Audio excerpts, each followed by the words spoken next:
ఈరోజు భారతదేశంలో ముఖ్యంగా ఆంధ్రప్రదేశ్లో ఎప్పుడూ చూడని విధంగా ఎక్కడో వెస్ట్ ఏషియాలో ఇరాన్కి, ఇరాక్కు, ఇజ్రాయెల్ ఈ వెస్ట్ ఏషియాలో జరిగే యుద్ధాలకి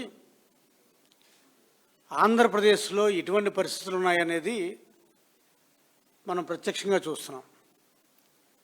దేశంలో ఎక్కడా లేని విధంగా ప్రపంచంలో వెస్ట్ ఏషియాలో యుద్ధం పూర్తి స్థాయిలో జరగకపోయినప్పటికీ కూడా దాని ఇంపాక్ట్ ఈ ఆంధ్రప్రదేశ్లో కృత్రిమంగా ఈ ప్రభుత్వం ఏ విధంగా సంపదని వాళ్ళ చేతుల్లో వాళ్ళ గుప్పిట్లోకి తీసుకునే విధంగా చేస్తుందనేది ఆఖరికి యుద్ధాన్ని కూడా వదలలేదు ఈ తెలుగుదేశం పార్టీ కూటమి. ఈరోజు ఈ యుద్ధం వల్ల గ్యాస్, ముఖ్యంగా ఎల్పిజి గ్యాస్ ఎంత స్కేర్సిటీ ఉంది అనేది మనం ప్రత్యక్షంగా చూస్తున్నాం. ప్రతి ఇంట్లో కూడా గ్యాస్ లేనిదే అలా వంట సాగని పరిస్థితి.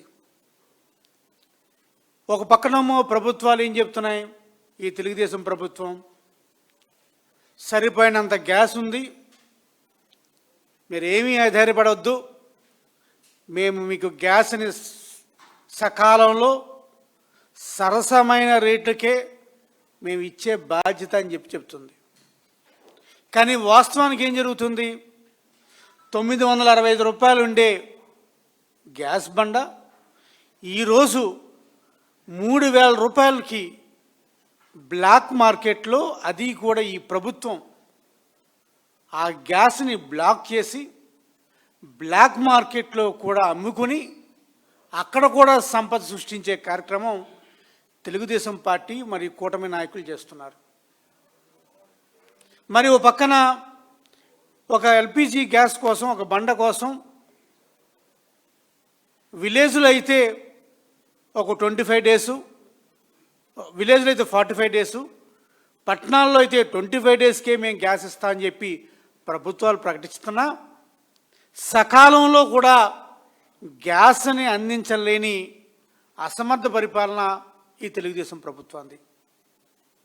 మరి మేము అడుగుతున్నాం ఈరోజు, మరి ఇంత విజనరీ కదా చంద్రబాబు నాయుడు గారు, మరి చంద్రబాబు నాయుడు గారు ఆయన విజనరీతోటి కనిపెట్టలేకపోయాడా యుద్ధం వస్తుందని?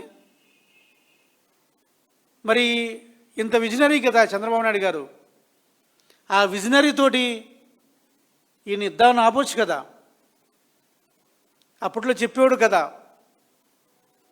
నేను అధికారంలో ఉంటే కరోనాని ఆపేసేవాడిని, ముంతా తుఫాన్ని ఆ పక్కకు పంపించేవాడిని, తుఫాన్ని కరోనాని నేను జయించడమే కాదు, నా అరిచేత్తో ఆపడమే కాదు, నేను ఏదైనా చేయగలనని.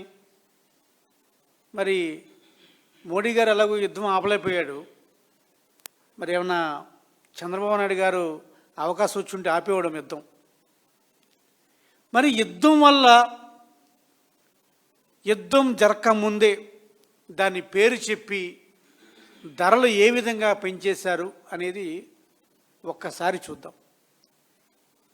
ఎల్పిజి సంగతి అయితే ఓ పక్కన పెడితే, ఇంటిలో వాడుకునే వంట నూనె లీటర్కి 40 రూపాయలు పెంచారు. పప్పులు కేజీకి 15 రూపాయల నుంచి 20 రూపాయలకు పెంచారు. దేశంలో ఎక్కడా లేని విధంగా, దేశంలో ఎక్కడా కూడా నిత్యావసర వస్తువులు ధరలు పెరగకపోయినప్పటికీ కూడా ఆ యుద్ధం ఎఫెక్ట్ ఇండియాలో ఒక ఆంధ్రప్రదేశ్కి, అది తెలుగుదేశం ప్రభుత్వానికి మాత్రమే ఇంపాక్ట్ అయిపోయింది.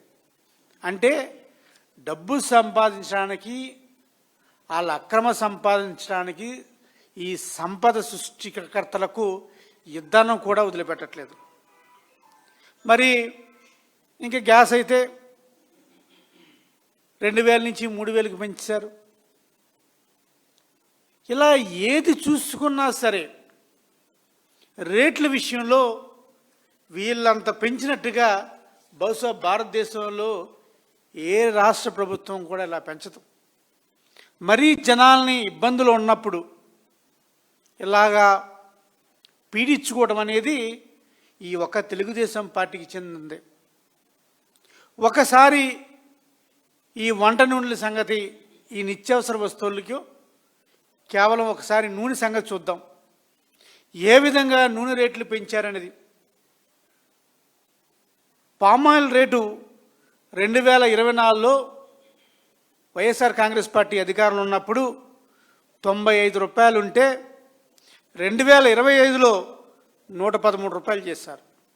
కానీ ఇప్పుడు యుద్ధం పేరు చెప్పుకొని 113 రూపాయలు ఉన్న పామాయిల్ని లీటర్ని 142 రూపాయలు చేసిన ఘనత ఈ తెలుగుదేశం పార్టీదే. సన్ఫ్లవర్ ఆయిల్ 135 రూపాయలు ఉన్న లీటర్ ఉన్న సన్ఫ్లవర్ ఆయిల్ని ఏకంగా 128 రూపాయలు చేసేసారు. సోయాబీన్ 130 రూపాయలు ఉన్న లీటర్ని 162 రూపాయలు చేశారు. వేరుశనగ 168 రూపాయలు ఉన్న లీటర్ని ఆయిల్ని ఏకంగా 186 రూపాయలు చేశారు. ఇలాగా వంట నూనె లీటర్కి 40 రూపాయల నుంచి 50 రూపాయల వరకు ఏకదాటిగా పెంచిన ఘనత ఎవరిదైనా ఉందంటే తెలుగుదేశం పార్టీ ప్రభుత్వానికి. మరి చంద్రబాబు నాయుడు గారు మొన్న కలెక్టర్ కాన్ఫరెన్స్లో చెప్తూ ఉంటారు. ఏమంటారు? ఎల్పిజి వాడకం తగ్గించండి. ఈ మహానుభావుడు పెద్ద మనిషి చెప్తూ ఉంటాడు, ఈయన కిరసనాలు ఇస్తూ ఉంటాడంట. అది లీటర్తో ఒక కిరసనాలు ఇస్తాం, అది మీరు పండగ చేసుకోండి అని చెప్తున్నాడు. చెప్పే ఎన్ని గ్యాస్ కబుర్లు అంటే ఈ రాష్ట్రాన్ని ఏ విధంగా పీడించాలి, ఏ విధంగా డబ్బు సంపాదించాలనేది మీద రేట్లు పెంచి సామాన్య జనాల్ని ఈరోజు ఏ విధంగా ఇబ్బంది పెడుతున్నారో ఈ నిత్యావసర ధరల మీద తెలుస్తుంది. ఇక ఈ గ్యాసు దొరకట్లేదురా బాబు మర్రో అని చెప్పి ఈ రాష్ట్రంలో ప్రజలందరూ కూడా వాస్తవానికి ప్రతి ఒక్కరూ కూడా మాకు గ్యాస్ లేదని బాధపడుతుంటే తెలుగుదేశం ప్రభుత్వం అంటుంది అసలు గ్యాస్కి అసలు కొరతే లేదంటారు. మరి గ్యాస్ కొరత లేకపోతే ఈ రాష్ట్రంలో చిరు వ్యాపారులు కర్రీ పాయింట్ పెట్టుకున్న దగ్గర నుంచి చిన్న చిన్న టీ స్టాల్ పెట్టుకున్న వాళ్ళ వరకు, చిన్న చిన్న హోటల్స్ పెట్టుకున్న వాళ్ళకు అన్ని హోటల్స్ ఎందుకు మూతపడుతున్నాయి? ఎందుకు కర్రీ పాయింట్లు మూతపడుతున్నాయి? ఎందుకు చిరు వ్యాపారస్తులు వాళ్ళ షాపులను కట్టేసుకొని మాకు గ్యాస్ లేకపోవటం వల్ల మేము 3,000 రూపాయలు పెట్టి గ్యాస్ బండ కొనలేం, ఈ బ్లాక్ మార్కెట్లో బండ్లు కొనలేమని చెప్పి ఈ వ్యాపారం లాభసాటి కాదు మాకు వద్దు మర్రో అని చెప్పి ఎందుకు చిరు వ్యాపారస్తులందరూ కూడా రోడ్డు మీద పడుతున్నారంటే దానికి ప్రభుత్వం చెప్పదు. పైగా ప్రభుత్వం చెప్తుంది కట్టెల పొయ్యిని వాడండి అంటది. మరి కట్టెల పొయ్యిలకి కట్టెలు ఎక్కడి నుంచి తీసుకొస్తారు? ఆ కట్టెలను కూడా ధర కూడా పెంచిన ఘనత ఎవరిదన్నా ఉందంటే ఈ తెలుగుదేశం పార్టీ ప్రభుత్వాన్ని.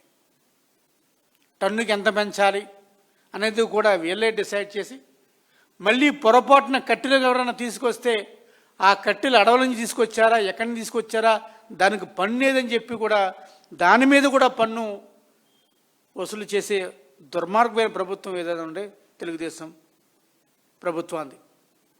మరి దీనికన్నా ఇటువంటి యుద్ధానికన్నా ఘోరమైన పరిస్థితి వైఎస్ఆర్ కాంగ్రెస్ పార్టీ హయాంలో మొత్తం ప్రపంచమంతా కూడా కరోనాతోటి విలయతాండం చేస్తే కరోనాని విజయవంతంగా ఎదుర్కొని ప్రజలకు ఎక్కడా కూడా నిత్యావసర సరుకుల్లో, నిత్యావసర వస్తువుల్లో, గ్యాసులో కానీ ఎక్కడా కూడా ఒక్క పైసా కూడా రేటు పెంచకుండా ఎంఆర్పి ప్రైసు ఎంఆర్పి ప్రైస్ కన్నా ₹1 కూడా పెంచకుండా అదేవిధంగా ఆ ఎంఆర్పి ప్రైస్ని ఆ షాపు బయట స్టిక్కర్ అంటించి బోర్డు పెట్టించి